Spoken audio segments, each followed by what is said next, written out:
சங்கீதம் 106:5 சொல்லுகிறது, உம்முடைய ஜனங்களுக்கு நீர் பாராட்டும் கிருபையின்படி என்னை நினைத்து உம்முடைய ரட்சிப்பினால் என்னை சந்தித்தருளும்.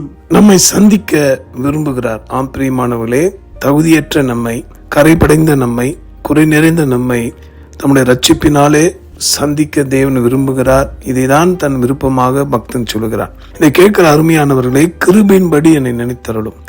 தம்முடைய ஜனத்துக்கு அவர் பாராட்டின கிருபை. இன்னைக்கு இந்த செய்தியை, இந்த வார்த்தையை நீங்க தேவ கிருபையினாலதான் கேட்டுக்கொண்டிருக்கிறீங்க. எத்தனையோ பேர் இன்று உலகத்தில் இல்லை, மரித்தார்கள், மண்ணோடு மண்ணாய் போனார்கள். ஆனால் ஜீவன், பலன், சுகத்தை கொடுத்து பாதுகாப்பையும் தந்து இம்மட்டு நடத்தின கத்தை இனிமேல் நடத்துவார். அவர் நமக்கு நியமித்திருக்க நாள் நேரம் முடியும் வரையும் அவர் தமது கிருபையினாலே நம்மை நினைப்பார் என்பதிலே சந்தேகமில்லை. ஆக தாழ்மை உள்ளவர்களுக்கு தான் அந்த கிருபை கிடைக்கும். நம்மை தாழ்த்துவோம்.